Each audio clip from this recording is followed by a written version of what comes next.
L'espagnol a mauvaise réputation. Oui, je vous jure, elle a une sale réputation. Salut, c'est Lauriane du blog Marathon des langues, un site sur lequel je vous donne des conseils pour apprendre plus efficacement une langue et surtout je lutte contre l'abandon dans l'apprentissage de la langue. Alors aujourd'hui, comme vous l'avez compris, on va parler de l'espagnol et je vous ai dit que l'espagnol avait une mauvaise réputation. Alors pourquoi je vous dis ça aujourd'hui ? Parce qu'en fait, j'entends souvent beaucoup de personnes me dire l'espagnol c'est trop facile. Alors je pense qu'en disant que quelque chose est trop facile, ça va rendre l'apprentissage plus complexe. Alors je vous explique ça tout de suite, mais bon, c'est vrai que j'avoue l'espagnol n'est pas la langue la plus compliquée à apprendre parce que quand on regarde, il y a quand même beaucoup de mots qui sont similaires au français. On retrouve souvent les mêmes racines. La prononciation, c'est pareil, c'est assez simple, on a juste ça se prononce comme ça s'écrit. Et en plus de ça, vous avez le même alphabet. Donc en tant que francophone, c'est sûr que c'est pas la langue la plus complexe à apprendre. Mais justement, il est là le problème. Il faut pas se laisser avoir par tout ça en se disant que c'est facile. Parce qu'en fait, si vous vous dites que quelque chose est facile, ça va vous rendre la chose plus complexe. Alors je m'explique pourquoi je vous dis ça. En fait, la manière avec laquelle vous abordez un projet va définir comment vous allez vous sentir pendant le projet et les résultats ne seront pas forcément à la hauteur de ce que vous attendiez. Si vous prenez l'exemple de la course à pied, que vous êtes un habitué des sorties longues, des sorties marathon, du fractionné, le jour où vous devez faire un footing, un simple footing, vous partez en vous disant oui bon c'est simple, c'est juste un footing, ça va être les mains dans les poches.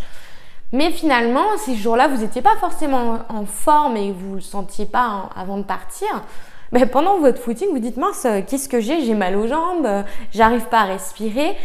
C'est un simple footing, je ne comprends pas pourquoi c'est compliqué. Mais en fait le problème il est là, c'est la manière dont vous l'aviez abordé avant de partir. Le fait de vous dire ça va être simple, en fait vous êtes surpris pendant la course. Et avec les langues, c'est la même chose. Si vous partez en vous disant que ça va être facile, ça va rendre la chose plus complexe parce que un apprentissage, de toute manière, par définition, ce n'est pas facile. Vous apprenez des nouvelles choses, des nouveaux concepts, des nouvelles conjugaisons, et on va en parler de la conjugaison. Donc, c'est des nouvelles choses à acquérir et il n'y a rien de forcément facile là-dedans. Et donc, pour vous donner 3 exemples avec l'espagnol, je ne sais pas si vous avez déjà des notions ou si vous débutez seulement dans l'espagnol, mais généralement quand on commence, la conjugaison espagnole peut faire peur. Quand vous comparez avec l'anglais ou au présent, vous avez simplement besoin de mettre un S à la 3e personne et tout le reste, bam, on s'en fiche, on n'a rien à faire. Au futur, par exemple, vous mettez un will à toutes les personnes et basta.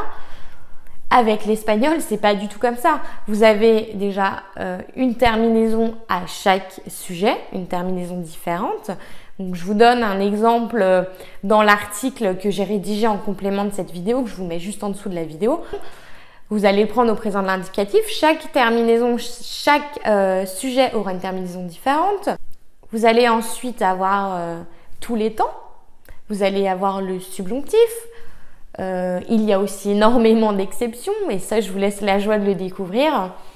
Ensuite, le deuxième exemple des difficultés en espagnol, c'est les formules de politesse. Alors ça, je sais qu'on a du mal quand on commence, parce qu'en fait les formules de politesse en espagnol, elles ne se trouvent pas à vous comme à la même place.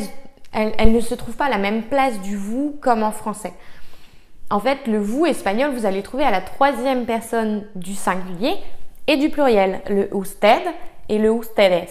En fait, le usted, donc c'est la 3e personne du singulier et c'est comme si vous disiez, donc vous adressez à quelqu'un et c'est comme si vous disiez il est, qu'est-ce que je peux vous donner comme exemple ? Vous êtes aimable, vous êtes gentil, 3e personne du singulier. Ça serait littéralement « il est gentil ». Usted es amable. Usted es amable. On dissocie le fait de parler à une seule personne qu'on vous voit, ou si on parle à un groupe de personnes et qu'on vous voit, chaque personne dans le groupe. Alors celui-ci c'est ustedes. Donc si vous adressez à un groupe de ministres ou je sais pas quoi, vous allez dire ustedes son amables. Vous êtes gentils. En français, c'est la même chose. Voilà. Et ça, en plus, l'autre difficulté, c'est que si vous allez en Amérique latine, il y a encore une variante par rapport à l'espagnol de l'Espagne. C'est que... alors, il faut juste que je revienne sur un petit point avant de vous dire ça. C'est qu'en espagnol, vous avez le vous, mais qui ne vous voit pas. Le vous, vous êtes ici, les amis, vous êtes ici. En espagnol, vous allez utiliser vosotros. Vosotros estáis aquí. Donc ça, vous n'allez pas le vous voyez. Vous n'allez pas les vous voyez, vous allez l'utiliser pour une situation informelle. Et donc, pour revenir en Amérique latine, le vosotros n'est pas utilisé. Donc ça dépend dans quel pays vous allez, mais de manière générale, on ne l'utilise pas. On va plutôt préférer le usted et ustedes. Mais du coup, si on n'a pas le vosotros, est-ce que ça veut dire qu'on vous voit tout le monde? Alors non, justement, elle est là la variante, c'est que le ustedes, vous allez pouvoir l'utiliser par exemple au Mexique, je sais qu'on l'utilise, et ça ne veut pas forcément dire qu'on vous voit la personne. Enfin, ou les personnes. Donc voilà, ça c'est une petite difficulté qui pose quand même pas mal de soucis au début.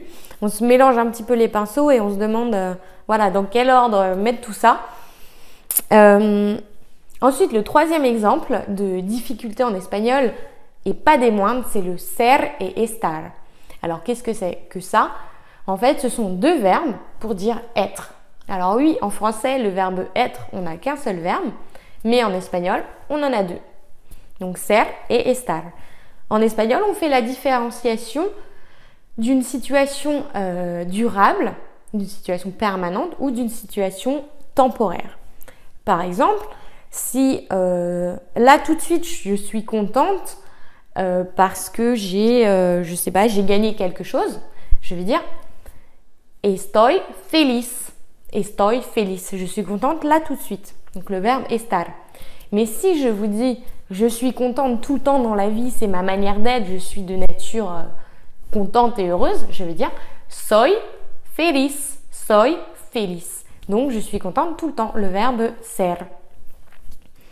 Donc ça, c'est une grosse difficulté en espagnol parce que même avec un niveau avancé, on se plante toujours. Parce que comme ça a l'air facile, mais en fait, il y a différents cas. Je ne vais pas vous les donner tout de suite dans cette vidéo parce que Pierre a déjà fait une vidéo sur le sujet. Je vous la mets juste en dessous de la vidéo si vous voulez rentrer dans les détails. Et il nous fait la différence entre ser et estar, les différents cas.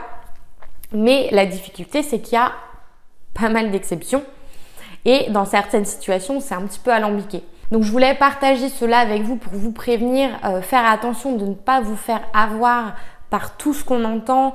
Oui, ça c'est facile, ça c'est compliqué et finalement vous faire une opinion sans même avoir essayé parce que je trouve que c'est dommage d'aller se mettre des embûches, mettre des obstacles sur le chemin alors que c'est suffisamment compliqué comme ça. Si on peut rendre la chose la plus simple possible, autant le faire. Donc c'est comme l'allemand, pardon.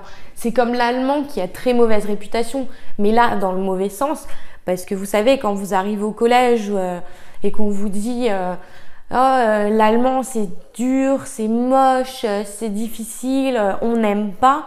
Même quand vous arrivez en classe de 5e pour débuter en allemand et que vous n'avez pas le choix parce que c'est imposé, forcément vous arrivez en vous disant non, j'y arriverai pas, c'est nul, c'est moche. Donc voilà, ça donne déjà la note de votre course dans l'allemand.